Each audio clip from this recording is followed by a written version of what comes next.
And I am thrilled to have the opportunity to introduce to you my friend and colleague, Dr. Dustin J. Byrd. And so, in the words of Dustin, we tend to think of disobedience in a negative light. It's what troublemakers do. However, sometimes leadership demands that we find the courage to disobey, especially when disobedience is in the name of higher principles.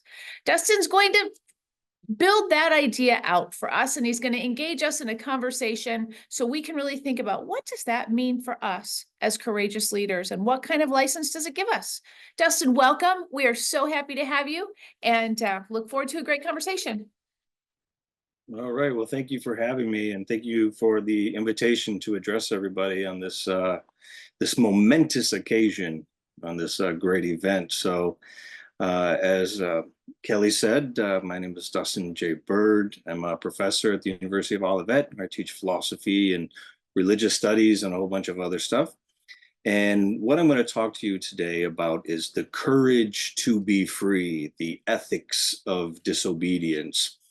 So, when one thinks about the great leaders in history, one often finds that they were people who had the courage not only to create great things, to do great things, to overcome and insurmount great obstacles, but they were also people who had the courage to disobey. And disobedience was very much an important thing to many of the most courageous leaders throughout history. Almost so that the courageous leader, we can see it as an archetype throughout history because we recognize it throughout history, no matter what time period in history we're looking at. So take, for example, if we look at the ancient world, the Greek philosopher Socrates would not assimilate to the irrationality of the ruling authorities, even though those ruling authorities were in a democratic system of government. Nevertheless, what he could not do is he could not abide by them. He could not submit to their precepts and to their demands, and he was recalcitrant in his disobedience, and that in and itself was a crime. He was charged with two offenses. One, he offended the gods, and two, he corrupted the youth by teaching them how to think. Spartacus, the great slave rebel there, led one of the largest slave rebellions in the Roman Empire.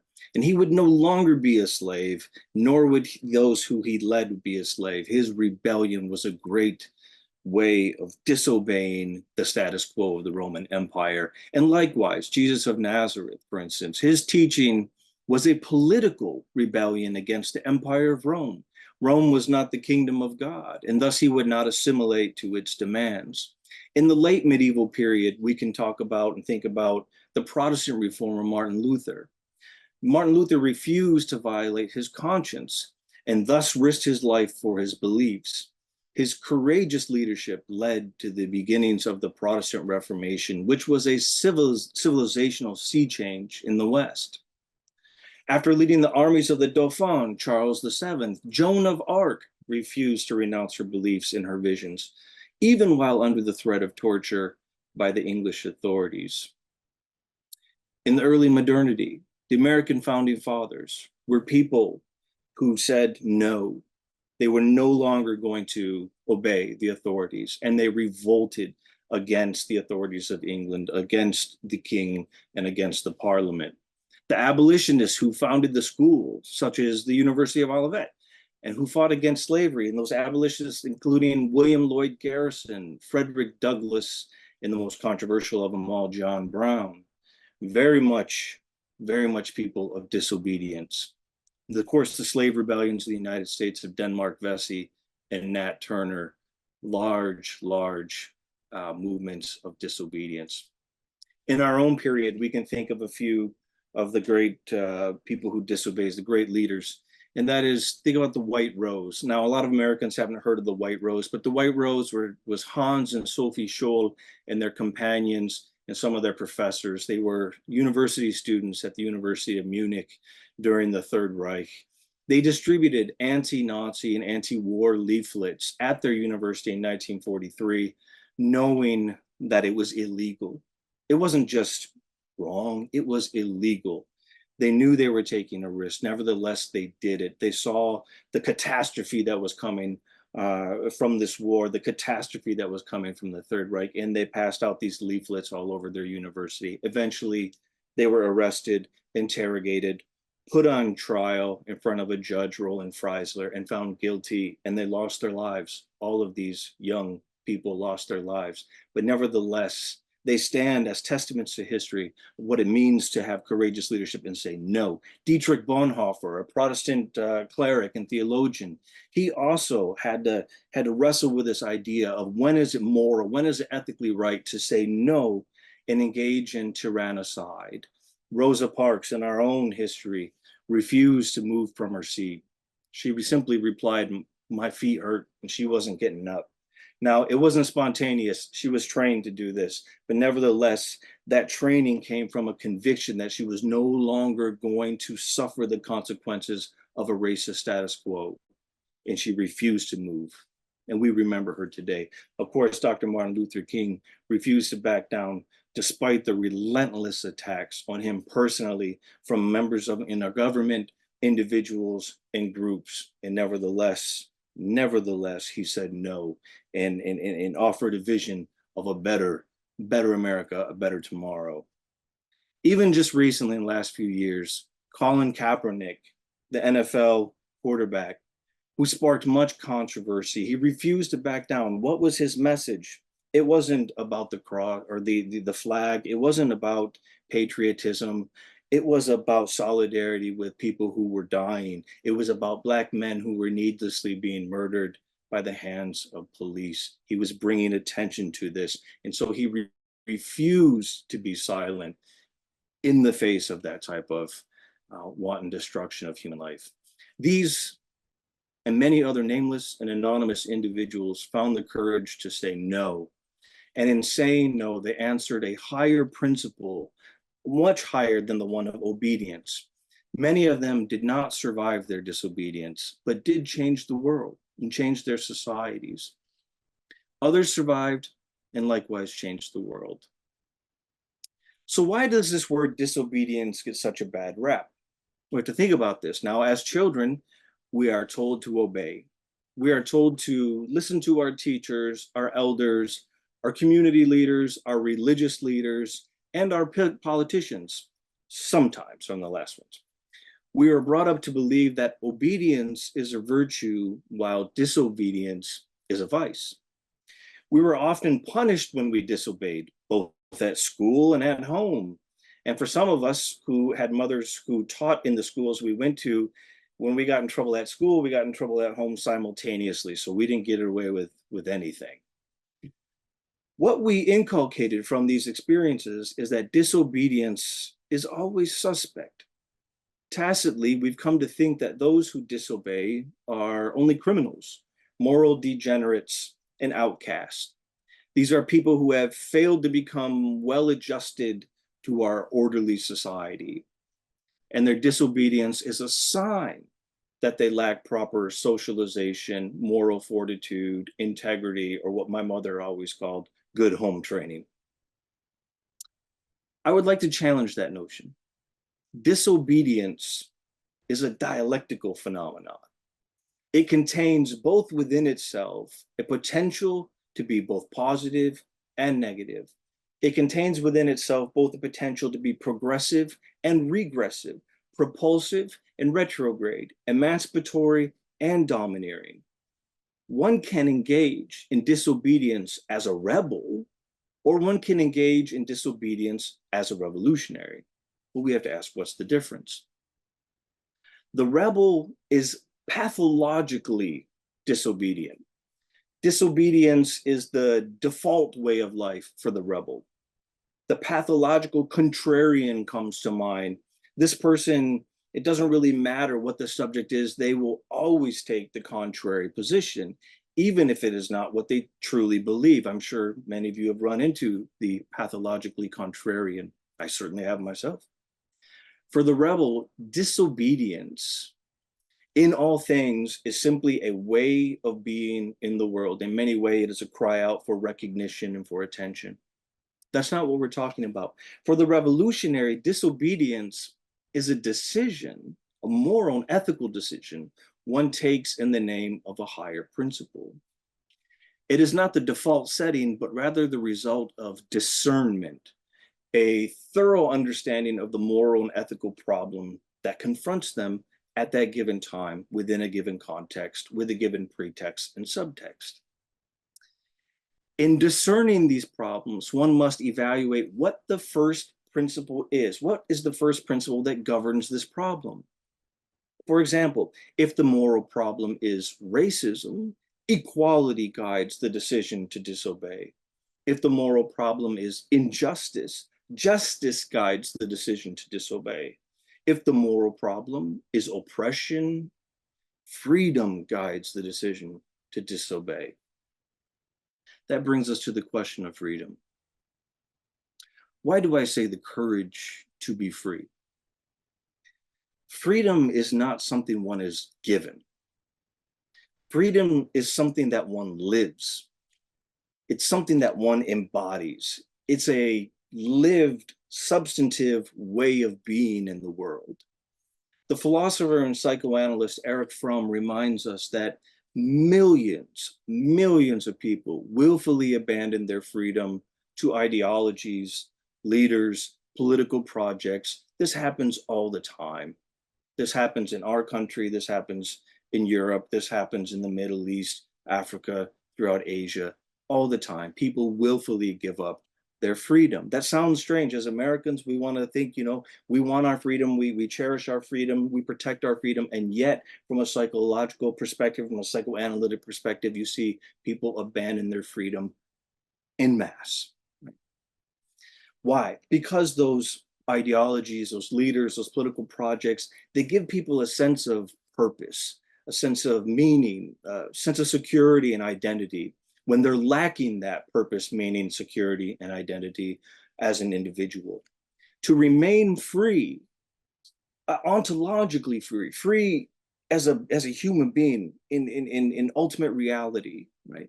It's not just in the political sense, but in the ontological sense. It is a constant struggle to remain free, one that one must find the courage each and every day to preserve.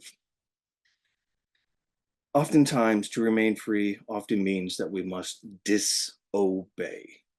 Disobey in the political sense, in the economic sense, in the cultural sense, in the ethical and moral sense. But one must always remember, in every instance of disobeying, one is obeying a higher principle. Erich Fromm tells us that there are two forms of authority. There are rational authorities and there are irrational authorities. What's the difference? Rational authority can be found, for example, in the professor-student relationship. We, as professors and our students, have the same goals: the development of the students and the professor's intellect, their character, their ability to discern things, to understand, to analyze things. We have those same goals. Yes, the professor is the authority, and the student submits to that authority knowing that it is rational. It is in their best interest to submit to that rational authority. This submission is not permanent, but rather temporary. As it is meant to bring the student into a condition parallel with the professor's condition.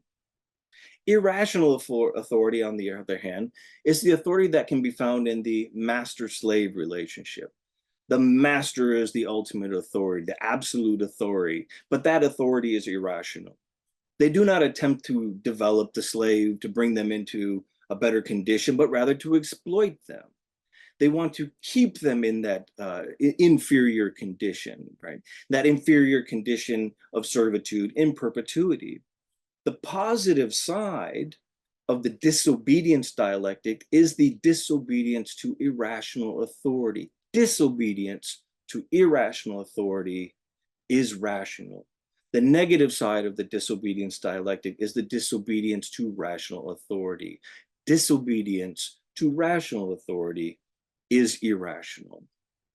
While the rebel can't tell the difference, or at least doesn't want to, between rational and irrational authority, the revolutionary follows the disobedience dialectic against irrational authority, while the counter-revolutionary, those escaping their freedom, rebels against rational authority in favor of the irrational. We see the disobedience dialectic time and time again in history, as we saw in many of those examples that I was talking about. It takes courage to be free. It takes courage to say no. It takes courage to disobey the irrational authority. But freedom is dependent on disobedience to the irrational. So what I want to say here for all of us is, let's, as we are now in 2024, we got a lot of challenges ahead of us in our own country, in our own state, and certainly in the world. Let's move the dialectic of history forward boldly, rationally, with the courage to disobey. And we have to think about this. One of the things that Erich Fromm said in his book on disobedience, he said this, he said, human history began with an act of disobedience. And here he's thinking about Adam and Eve becoming human through disobedience. So history began with the act of disobedience, and it is not unlikely that it will be terminated by an act of obedience. And he was writing that in the context of nuclear war, obedience to the command to launch nukes. Obedience may be the end of the human species. Disobedience might just save us. And with that, take questions.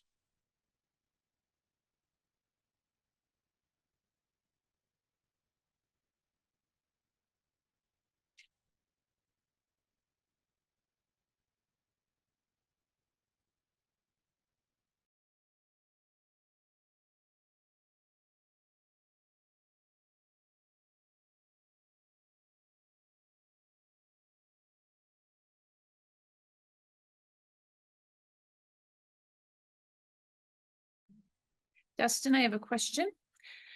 I wonder, what are some questions a person can ask themselves to evaluate whether this is an irrational, I'm going to mess up all the terms now.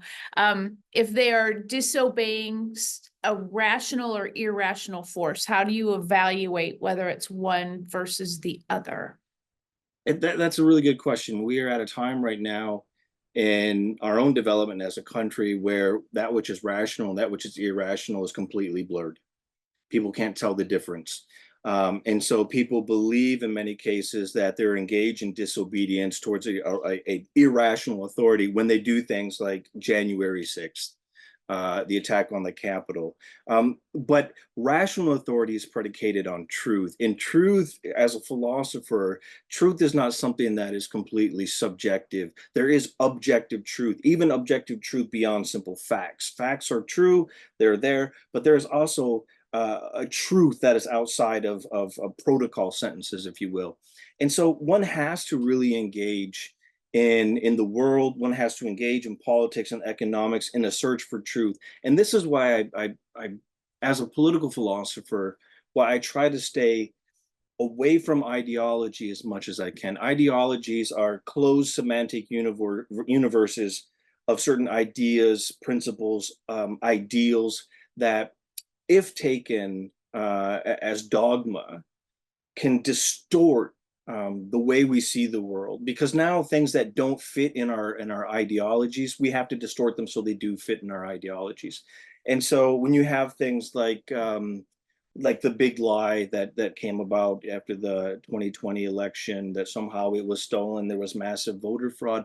And when we see that there's no evidence, no empirical evidence, and it goes from trial after trial after trial, and it's thrown out by 61 of 62 judges as having no evidence. And yet we say, but the person who I trust on the internet, who has no qualifications, right? But somehow I trust them because they attach, I attach them emotionally, or I can invest in them emotionally and they invest in me. He said that this person cheated in the election, therefore I go for it. I mean, that is one of the hardest things we're dealing with right now. Is this very thing. So you have to ask your question, number one, basic, is it true?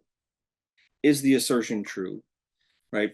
If it's not true on an objective standard, one has to reject it and continue to search for truth.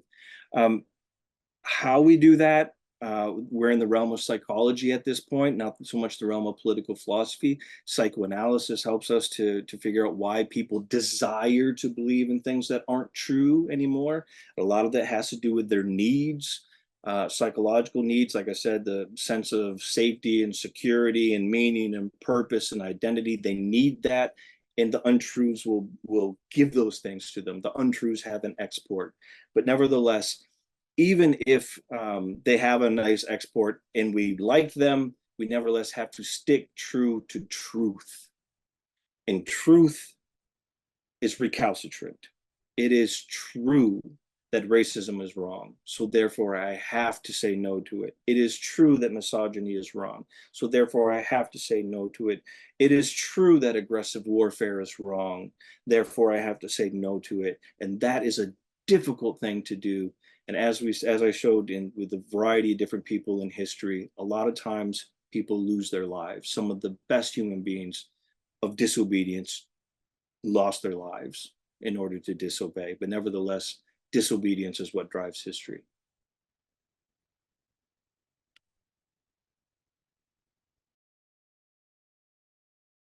Thank you for that. Lots of good clarity there.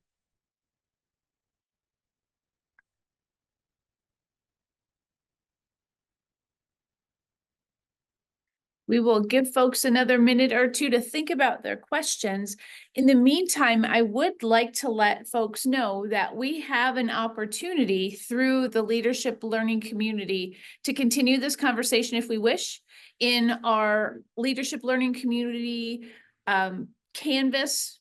I guess we would call it a hub, our Canvas hub. We have discussion forums for every one of the conversations that we've had today.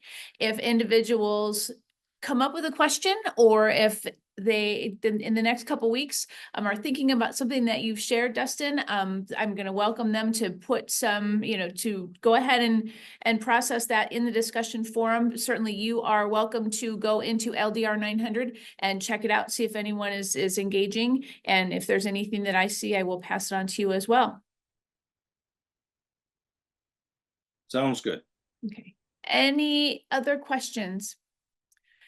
Thank you so much for taking the time to think about this important concept of courageous leadership. You think about it all the time in the work that you do. You see it, you analyze it, and we appreciate that you are willing to invest in helping us understand what that means and how we can live it. And I hope that we will have future opportunities to continue this conversation and others along the same lines. And with that, have a wonderful evening, a great weekend, and look forward to seeing you on campus. All right, sounds good. And thank you again for inviting me. And at 7 o'clock, the Red Wings are on. Go Red Wings. Enjoy.